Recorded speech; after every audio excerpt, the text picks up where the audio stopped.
Omo Forest Reserve in Ogun State, southwest Nigeria, is renowned for its elusive and endangered wildlife species such as the forest elephants. Human activities like logging, poaching and farming threaten the survival of the delicate ecosystem. In this edition of Green Angle, we explore efforts to protect the reserve, the challenges faced and solutions being implemented for its long-term sustainability. We also examine the water crisis affecting communities worldwide with a visit to Makoko, a waterfront community in Lagos State. Stay tuned for more informative and thought-provoking stories on the environment and our planet. Welcome. I am Esther Mopariola.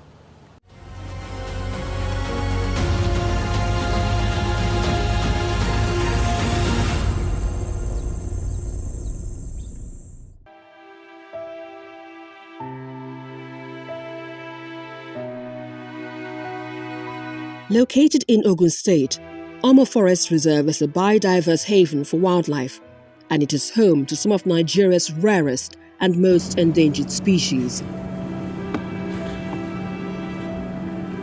But this pristine forest reserve is under threat. The destruction of the forest by human activities such as logging, poaching and farming is posing a severe threat to the survival of the wildlife. Most of my friends that are doing hunting, I used to call them and give them money. That this animal that you are hunting now, if you finish the animal, your future will not know what they call animal. And they will be looking for the something. You will be buying and look the something in photo. And no more animal in forest and you kill everything.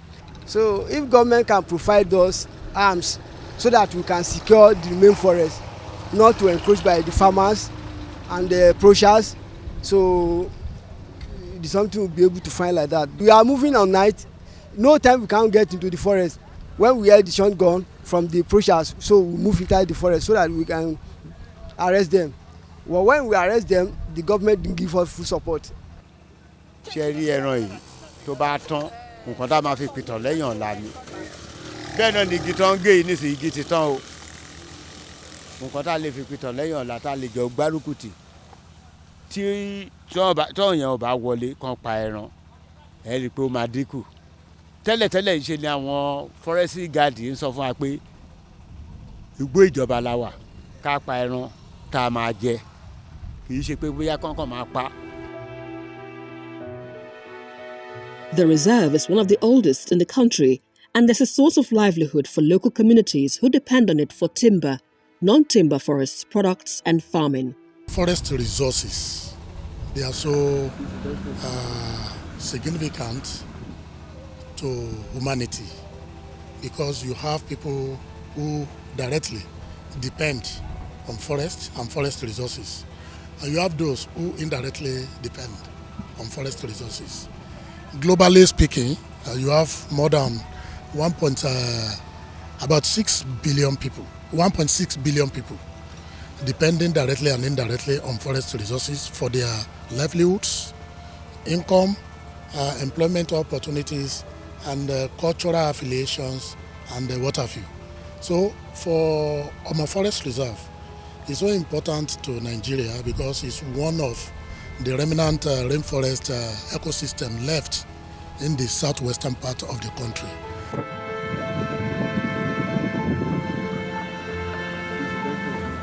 However, the increasing demand for land, lack of alternatives for livelihoods, and poor law enforcement have led to illegal activities within the reserve. Our continuing population explosion, you have a lot of pressures on forest resources now, to the extent that the pressures are now straining those forest resources to the extent that we must come together to join hands to say the way we are using them now, the way we relate with the forest resources shouldn't be continued with because they are unsustainable. We need to have a paradigm shift, like we make lifestyle changes and our attitude generally. We can't continue to see forest resources as where we can only make money. There are a good number of things that we can turn our forest resources into.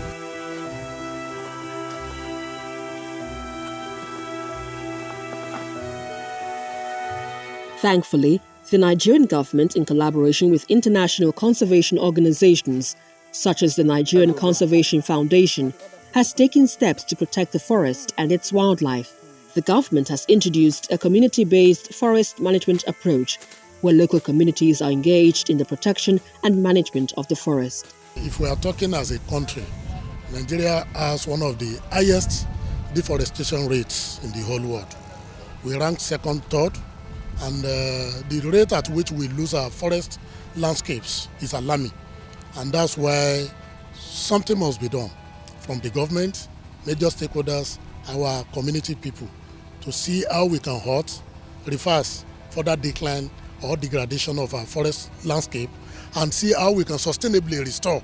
When we now restore, we bring everybody together to say, okay, we don't want to go back to our old ways of doing things. How do we now sustainably manage those restored forest landscape, particularly our forest landscape across where they are still left? You talk about youth employment. Forest offers huge employment opportunities. When you talk about livelihoods, you talk about forest resources. Now we are faced with loss of biodiversity.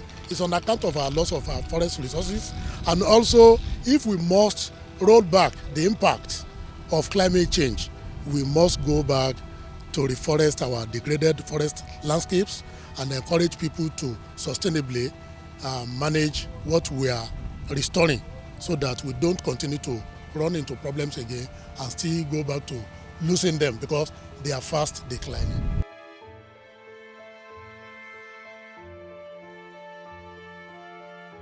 NCF has been working with Ogun State Ministry of Forestry to conserve wildlife in the Omo Forest Reserve.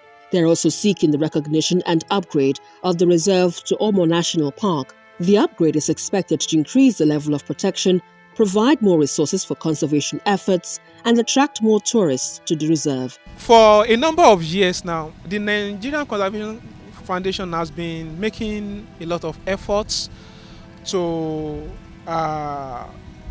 do a lot of reforestation program, habitat regeneration, knowing fully well that if the habitat of the wildlife is safe, then there's hope, there's future for the wildlife.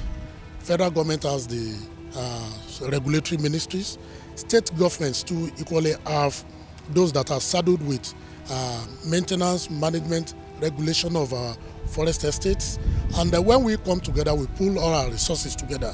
We must, first of all, come together, like I said, to encourage public-private partnerships. Let the corporate individuals come together to invest. They must try to offset their carbon footprints on the environment, and that is encouraging them to invest on forest resources management in a sustainable way. Also, we must step up environmental education, awareness, and public engagement. We go back to our laws and policies and see many of them are obsolete. And just last year, around April or thereabout, we launched the National Forest Policy, revised edition, to govern the way we relate with our forest resources and how to safeguard them for future use. Omo Forest Reserve is a critical habitat for Nigeria's wildlife, and it is our responsibility to protect it. Tobacco not only causes severe health issues such as cancer, heart disease and respiratory problems, but it also has devastating environmental effects. The production and disposal of tobacco products contributes to deforestation, water pollution and soil degradation. While the entertainment industry often glamorizes smoking, enticing young people to try it, and with around 8 million deaths annually attributed to tobacco use, urgent action is required to prevent this number from reaching about 10 million by 2030. Tobacco is a dangerous product that causes many serious illnesses like cancer, heart disease, and breathing problems.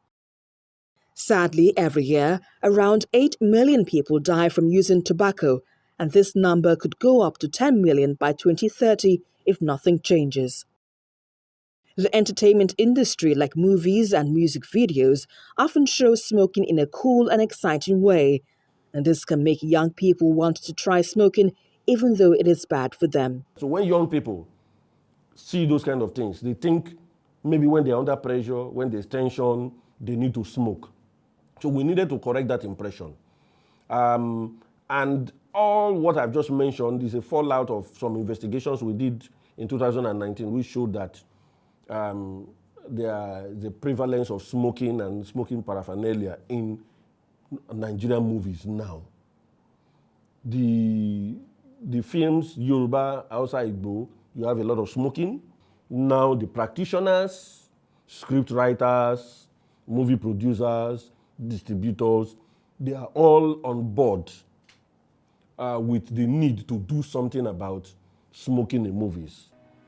In Nigeria, there are laws that say tobacco advertising is not allowed in movies and entertainment. But some people think that these laws need to be stronger. Some movie actors want the government to do more to stop young people from smoking. It is not exactly why it should be banned in Nollywood movies. It's that there's already a ban on tobacco or smoking on screen, on TV, in films.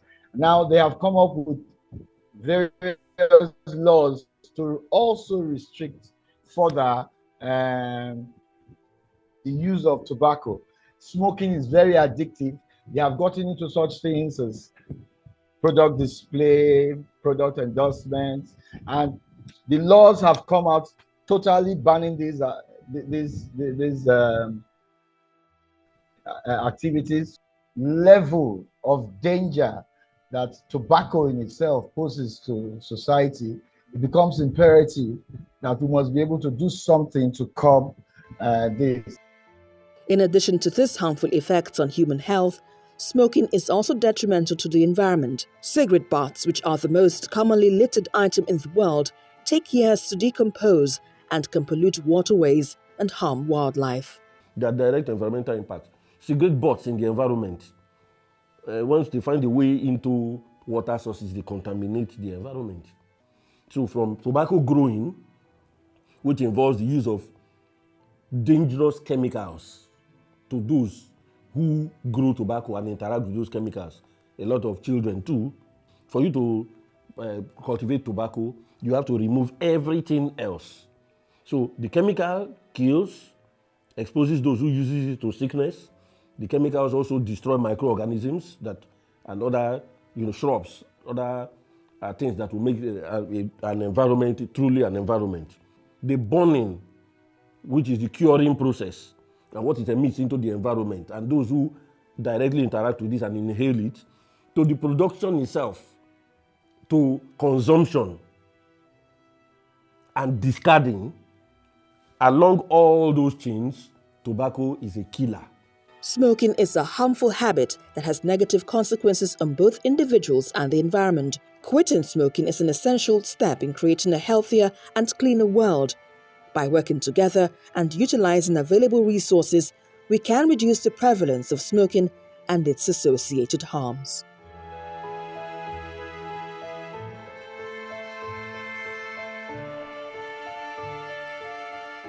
Green Angle returns in just a moment. Stay with us.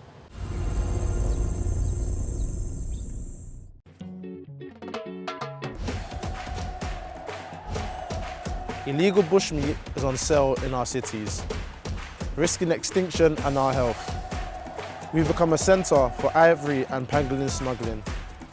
So please report wildlife crime and say no to illegal bushmeat. And let's work together to win for Nigeria. Keep them wild, keep us safe.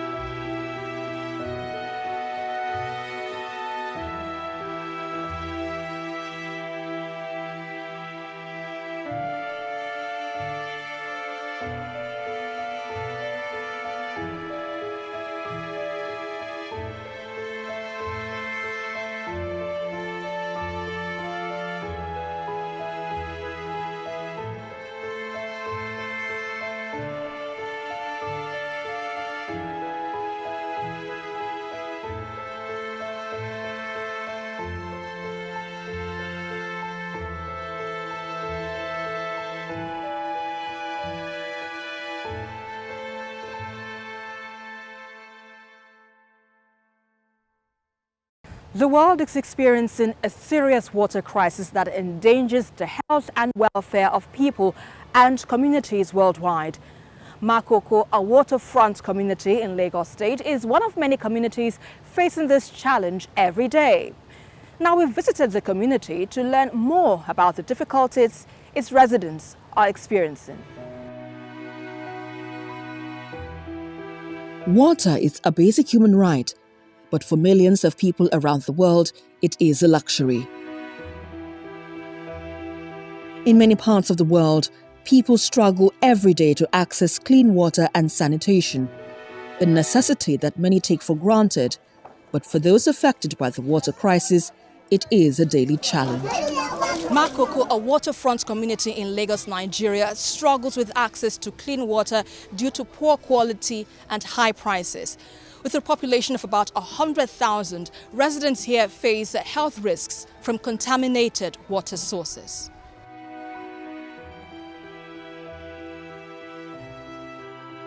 Most of the waste generated from this community finds its way into the lagoon, which makes it unsafe for consumption and other domestic uses.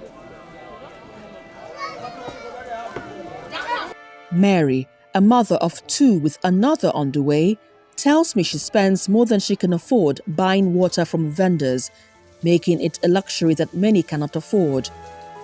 She, like many others here, want a situation where they don't have to depend on the contaminated water to meet other domestic needs.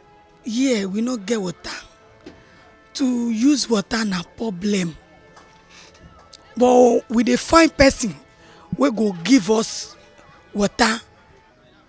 But before we use water, if light today, 125 litre is 1,000. If light no dey, we no go see water. Now they go use petrol. They go use petrol to pump the water before we see water. And we dey beg God, since say God to bring person wey go give us water, and the water na be our own problem for this Makoko. But the place where I go fetch water, e far from here. If I fetch am, to carry am enter inside, problem. The situation in Makoko is made worse by the fact that there are no proper sanitation facilities in the area. Many here practice open defecation, which leads to the contamination of water and possible spread of diseases. There are big canals outside when it's raining. So they open them and they flourish into the community. So that have been affecting the water. If you look at the water very well, the water is dirty. And when it's raining, when they open those big canals outside, those things flourish into the community. And it's really making this water to look dirty. So that's why we have to do a lot of work to make sure the water is clean.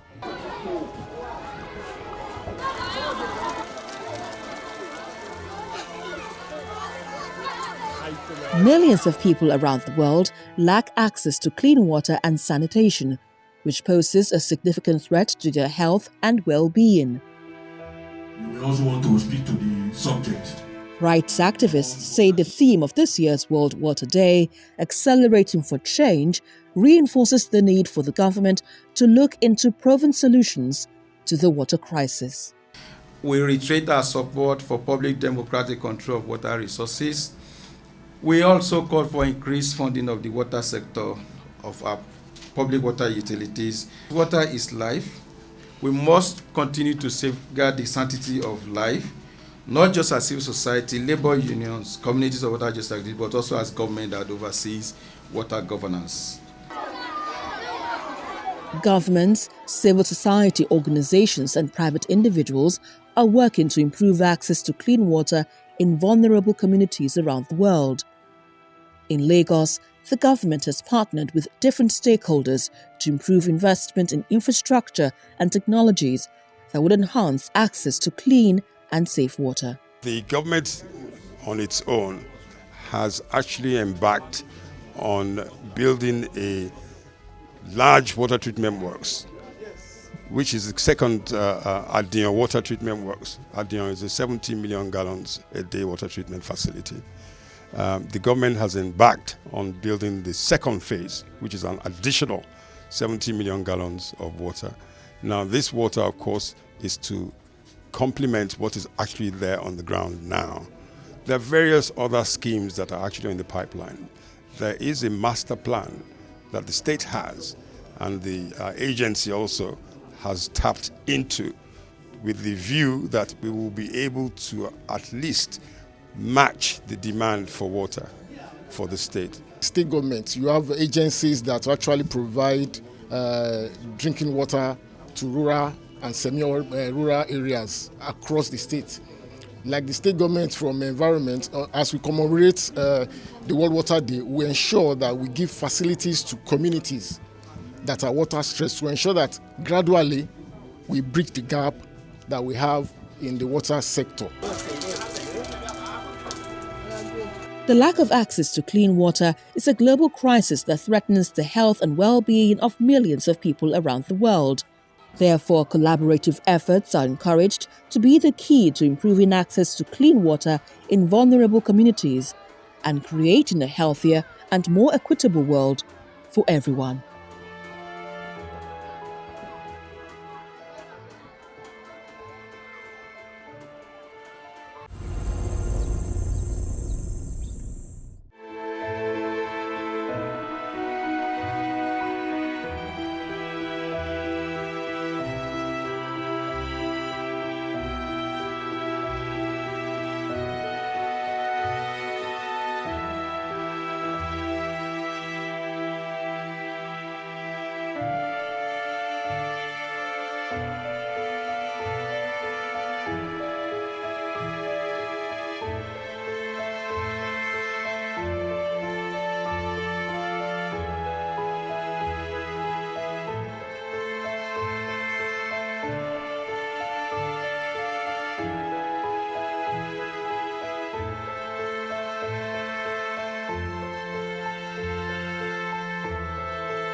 And that's it on the show. Thank you so much for watching. If you have comments or stories you'd like to share with us, you can send it to my Twitter handle at TVC. We'd love to hear from you.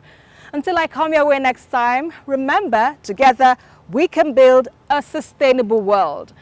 I am Esther Makwariola. Bye for now.